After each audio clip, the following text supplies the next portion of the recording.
আসসালামু আলাইকুম সবাইকে। আশা করি সবাই ভালো আছেন। আপনাদেরকে স্বাগতম ইথিক্যাল হ্যাকিং কোর্সে। আজকে আমাদের শুরু হতে যাচ্ছে ইথিক্যাল হ্যাকিং কোর্সের সিরিজ। এখানে ধারাবাহিকভাবে ভিডিওগুলো আপলোড করা হবে।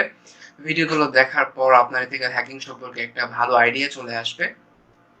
তারপর থেকে আপনি আপনার যাত্রাটি শুরু করতে পারেন। তো ফার্স্ট অফ অল আমাদের যেহেতু আজকের বিষয়বস্তু হচ্ছে ইন্ট্রোডাকশন অফ ইথিক্যাল হ্যাকিং, তো তার আগে আমাদের জানতে হবে হোয়াট ইজ হ্যাকিং? মূলত হ্যাকিংটা কি? হ্যাকিং মানে হলো এমন একটি প্রক্রিয়া যেখানে একটি কম্পিউটারের কিছু দুর্বলতাগুলো খোঁজ করা এবং সেই দুর্বলতাগুলোকে কাজে লাগিয়ে কম্পিউটার সিস্টেমটিতে প্রবেশ করা। তবে কেবল এটাই নয়, এভাবে অন্য একটি কম্পিউটারে প্রবেশ করে সেই কম্পিউটারের নানান ফাইল, ডাটা, ইনফরমেশন ইত্যাদিগুলো চুরি করা, এডিট করা বা নষ্ট করার এই হ্যাকিং প্রক্রিয়ার মধ্যেই পড়ে। ঠিক আছে? তো দেখেন আমি এখানে কিছু কথা লিখে রেখেছিলাম। Hacking is the activity of identify weakness in a computer system or a network to exploit the security to gain access to personal data or business data। অর্থাৎ হ্যাকিং হচ্ছে এমন ধরনের অ্যাক্টিভিটি যেখানে দুর্বলতাগুলোকে শনাক্ত করে কম্পিউটার সিস্টেম বা networking এ দুর্বলতাগুলো exploit করে কারো পার্সোনাল ডাটা বা বিজনেস ডাটাকে হাতিয়ে নেওয়াটা। ঠিক আছে? তো মোটামুটি আমরা হ্যাকিং সম্পর্কে বুঝলাম। তো তারপর যেটা আছে সেটা হচ্ছে টাইপস অফ হ্যাকার্স। তো অনেক টাইপসের হ্যাকার্স আছে, মূলত ৩ ধরনের হ্যাকার্স হচ্ছে প্রধান। তো এটা আমরা ছোটবেলা থেকেই জানি যে black hat, white hat, grey hat. Black hat হচ্ছে তারা যারা তাদের হ্যাকিং স্কিলটাকে খারাপ কাজে ব্যবহার করে, অর্থাৎ মানুষের ক্ষতি করে। হোয়াইট হ্যাট হ্যাকার হচ্ছে তারা যারা হচ্ছে তাদের স্কিলটা ভালো কাজে ব্যবহার করে, অর্থাৎ হ্যাকিংটাকে প্রোটেক্ট করে। আর গ্রে হ্যাট হচ্ছে দুইজনের সংমিশ্রণ, অর্থাৎ এরা হোয়াইট হ্যাট হ্যাকারও, ব্ল্যাক হ্যাট হ্যাকারও। এরা কখনো হোয়াইট হ্যাট হ্যাকার, কখনো ব্ল্যাক হ্যাট হ্যাকার। তো যাই হোক, আমরা টাইপস অফ হ্যাকার সম্পর্কে জানলাম। তারপর যাব introduction of cyber crime. Cyber crime introduction. ঠিক আছে? সো সাইবার ক্রাইম, সাইবার অপরাধ বা কম্পিউটার অপরাধ এমন যে কোনো ধরনের অপরাধ যেখানে একটি কম্পিউটার বা নেটওয়ার্ক বা ইন্টারনেট সংযুক্ত ডিভাইস অপরাধের অবজেক্ট হিসেবে ব্যবহার করা হয়ে থাকে। একটি কম্পিউটার বা ইন্টারনেট ব্যবহার করে যদি কারো ব্যক্তিগত তথ্যের অবৈধ ব্যবহার, যেমন ধরতে পারেন কপিরাইট ইনফ্রিংমেন্ট, ঠকানো, পার্সোনাল ডাটা চুরি, হ্যাকিং, ফিশিং, স্প্যামিং বা প্রাইভেসি থেফট এবং এগুলোর মতো অপরাধ করা হয়, তাকে বলা হয় আসলে সাইবার ক্রাইম। আসলে আমি যতটুকু গুছিয়ে বলার চেষ্টা করতেছি এটা হচ্ছে সাইবার ক্রাইম। ঠিক আছে? এখানে আমি দেখেন লিখে রেখেছি, cyber crime is the activity of using computers and networks to perform illegal activities like spreading computer viruses, online bullying, performing unauthorized electronics fund transfer ETC. মূলত সাইবার ক্রাইমটা হচ্ছে এমন ধরনের অ্যাক্টিভিটি যেখানে কম্পিউটার এবং নেটওয়ার্ক ব্যবহার করে কম্পিউটারের মধ্যে ভাইরাস প্রবেশ করানো, অনলাইন বুলিং বা অনলাইন হ্যারাসমেন্টের শিকার করা বা আনঅথরাইজড হয়ে ইলেকট্রনিক্স ফান্ড ট্রান্সফার করার হচ্ছে আপনার সাইবার ক্রাইমের মধ্যে পড়ে। ঠিক আছে? তো দেখেন, most cyber crimes hacks are committed through the internet. বেশিরভাগ সাইবার ক্রাইম হচ্ছে আপনার ইন্টারনেটের মাধ্যমে সংঘটিত হয়। And some cyber crimes are performed using mobile phones via SMS. কিছু কিছু সাইবার ক্রাইম মোবাইল ফোনের এসএমএস এর মাধ্যমে হয়। অ্যান্ড অনলাইন চ্যাটিং অ্যাপ্লিকেশনস, যেটা সবচেয়ে বেশি হয় সেটা হচ্ছে online chatting applications like Facebook, ইনস্টাগ্রামের মাধ্যমে কিন্তু এই সাইবার ক্রাইমটা বেশি হয়। আমরা কিন্তু প্রায় দেখে থাকি যে প্রবাসী এই ইমো চালাইতো এই ভাই, সে হচ্ছে এরকম সাইবার ক্রাইমের শিকার হয়েছে, এরকম তার টাকা হাতিয়ে নিছে। সো এরকমই আমরা দেখতে পাচ্ছি আমাদের দেশের প্রেক্ষাপটে এখন। তারপর হচ্ছে types of cyber crime. S okay, types of cyber crime. তার মধ্যে আমি ফার্স্টে রেখেছি কম্পিউটার ফ্রড। কম্পিউটার ফ্রডটা ফার্স্টে রেখেছি। অনেক অপরাধীরা কম্পিউটার ভাইরাসের সাহায্যে বিভিন্ন কম্পিউটার সিস্টেমগুলোতে ঢুকে পড়ে। তারপরে এই ভাইরাসগুলির সাহায্যে কম্পিউটার থেকে অবৈধভাবে ব্যক্তিগত এবং আর্থিক তথ্য চুরি করাটা বেশিরভাগ ক্ষেত্রে আসলে দেখা যায়। তাছাড়া অনেক অভিজ্ঞতা এবং জ্ঞান থাকা প্রোগ্রামস বা কম্পিউটার সিস্টেম ও নেটওয়ার্কগুলিতে বিভিন্ন ধরনের ভাইরাস, ম্যালওয়্যার এবং ট্রোজান পাঠিয়ে সম্পূর্ণ সিস্টেমটিকে আক্রমণ করে, অর্থাৎ নষ্ট করে দেয়। বেশিরভাগ ক্ষেত্রে এই ধরনের ভাইরাসগুলি ইন্টারনেট এবং রিমুভাল ডিভাইস থেকে আপনার নেটওয়ার্ক বা কম্পিউটার সিস্টেমে ঢুকে যেতে পারে। ঠিক আছে? এটা হচ্ছে মূলত কম্পিউটার ফ্রডের একটা ব্যাখ্যা দিলাম। তারপর হচ্ছে প্রাইভেসি ভায়োলেশন। প্রাইভেসি ভায়োলেশন হচ্ছে কারো নিরাপত্তাটা আসলে লঙ্ঘন করা। অর্থাৎ তার কোনো সিক্রেট ভয়েস রেকর্ড আছে। তারও হয়তো সিক্রেট কিছু ছবি আছে সেগুলোকে লিক করে দেওয়াটা হচ্ছে প্রাইভেসি ভায়োলেশন। জেনে বেশি কথা বলবো না। তারপর হচ্ছে identify theft. Okay. Identify theft. Identify theft এক ধরনের একটি নির্দিষ্ট রকমের সাইবার ক্রাইম যেখানে ব্যক্তির ব্যক্তিগত তথ্য চুরি করা হয়। এই ব্যক্তিগত তথ্যের মধ্যে বেশিরভাগ ক্ষেত্রে দেখা গেছে যে অ্যাকাউন্টের পাসওয়ার্ড, ব্যাংক অ্যাকাউন্টের তথ্য, ক্রেডিট ও ডেবিট কার্ডের তথ্য এবং এই ধরনের জরুরি এবং গোপনীয় তথ্যগুলি চুরি করা হয়। এই ধরনের অপরাধীরা আপনার অ্যাকাউন্টে থাকা টাকাগুলো চুরি করে নিতে পারে। Identify theft is one of the most dangerous একটা জিনিস। ঠিক আছে? তারপর আছে সফটওয়্যার পাইরেসি। সফটওয়্যার পাইরেসিটা কি?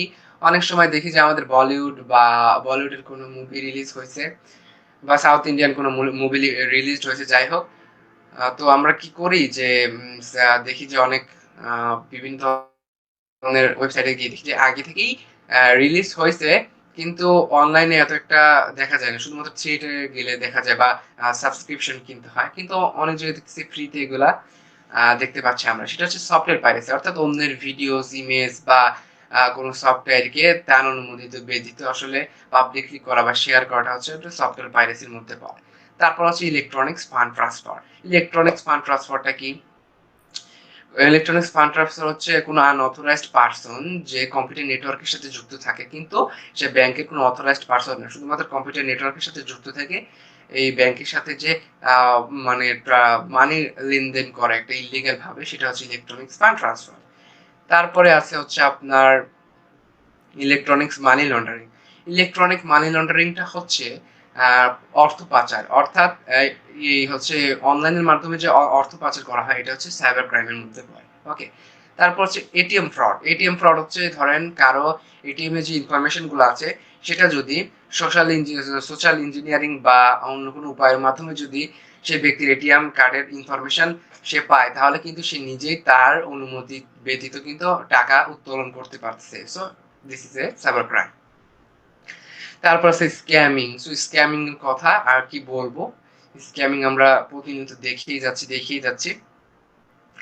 এখন আসা যাক স্ক্যামিং এ। স্ক্যামিংটা হচ্ছে এরকম যে আপনাকে এক ধরনের লোভ দেখানো। ধরেন আপনি দেখতেছেন অনেক বড় ধরনের প্রতিষ্ঠান থেকে আপনাকে এসএমএস করা হয়েছে যে আপনার জন্য অনেক পুরস্কার আছে, আপনি অনেক লটারি পাইছেন। তো তার জন্য আপনাকে কি করতে হবে? তার জন্য আপনাকে আমাদের একটা ফিস দিতে হবে। ফিস দিয়ে আপনি অ্যামাউন্টটা নিতে পারবেন। তো যারা চালাক তারা তো দিবে না। কিন্তু যারা বোকা আছে তারা কি করবে? তারা হচ্ছে ফিসটা দিয়ে দিবে এবং কিছু সময় পর বুঝতে হবে যে তোমার টাকা তারা নিয়ে গেছে। অর্থাৎ তুমি সে টাকা তোমার কাছে নাই। আর তুমি সে টাকা পাবাও না। তুমি টাকাগুলো হারিয়ে ফেললা। ঠিক আছে? This is scamming.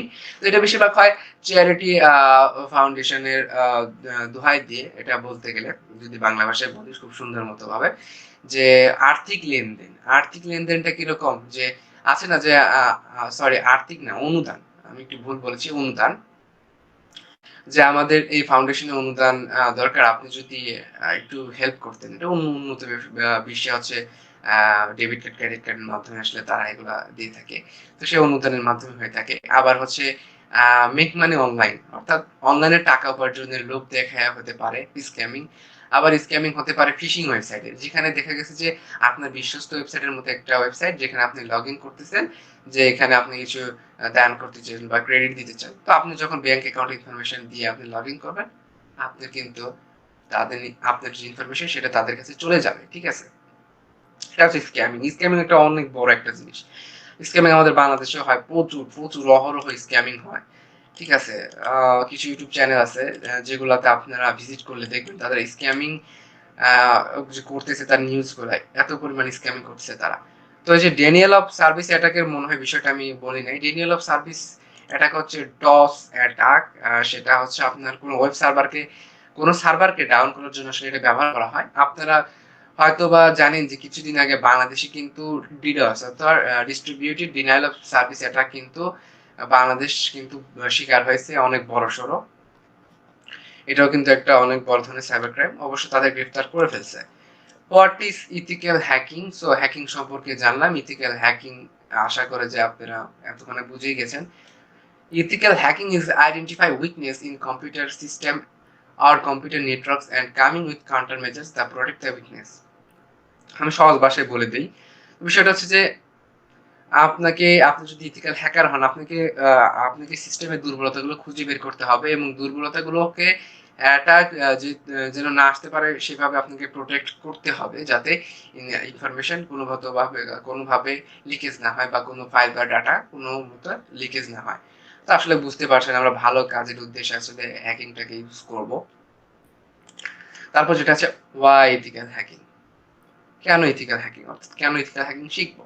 Information is one of the most valuable assets of an organisation. Information একটা সংস্থার জন্য সবচেয়ে গুরুত্বপূর্ণ ভূমিকা পালন করে। Keeping information secure can protect an organisation image and save an organisation a lot of money. একটা জিনিস ভাবেন তো একটা কোম্পানির ইনফরমেশনটা মেইন তাদের যদি সেটা লিকেজ হয় তাদের কিন্তু সেখানে মানির প্রবলেম হবে অর্থাৎ যে টাকার যে উৎস সেটা কিন্তু একদম ভেঙে পড়ে যাবে। কারণ ইনফরমেশন ইজ মোস্ট পাওয়ারফুল একটা জিনিস। ঠিক আছে? সো সেটাকে প্রোটেক্ট করাটা জরুরি। কারণ সেটা প্রোটেক্ট না করলে কিন্তু এই যে কেউ অনলাইনে কিন্তু বিজনেস করতে পারবে না। তারপরে বিভিন্ন ধরনের সমস্যার সম্মুখীন হবে। যেমন ধরেন তাদের পার্সোনাল ডাটাগুলো যদি লিকেজ হয়ে যায়, অন্য কোনো থার্ড পার্টির কাছে সেল করে দেয়, তাহলে কি হলো? আপনার যে জিনিস ভাবতেছেন আপনি ক্রিয়েটর কিন্তু হয়ে গেল অন্যজন ক্রিয়েটর। এরকম একটা বিষয় আছে না? তো দিন, দিন কিন্তু দেখেন এখন আমাদের আমরা কিন্তু টাকা গুনি, মানে হাতে ধরি। কিন্তু ফিউচারে টাকা হাতে ধরতে পারবো না। ডিজিটাল মুদ্রা হয়ে যাবে। ডিজিটাল সবকিছু থাকবে। তখন কিন্তু এরকম চুরি কিন্তু ডিজিটালি হবে। তো আমাদের যারা আমরা সাইবার সিকিউরিটি বা এথিক্যাল হ্যাকারস যারা থাকবো, এক্সপার্ট থাকবো, তাদের কিন্তু ডিমান্ড বাড়বে। এখনো ডিমান্ড আছে আগামী ৫-১০ বছর পর এর থেকে আরো বেশি ডিমান্ড হবে। দিন, দিন যত যাবে আমাদের ডিমান্ডটা তত বাড়বে। কারণ ক্রাইম সবসময় হবে। আমাদেরকে ক্রাইম প্রোটেক্ট করতে হবে। এজন্য এথিক্যাল হ্যাকিং শিখতে হবে।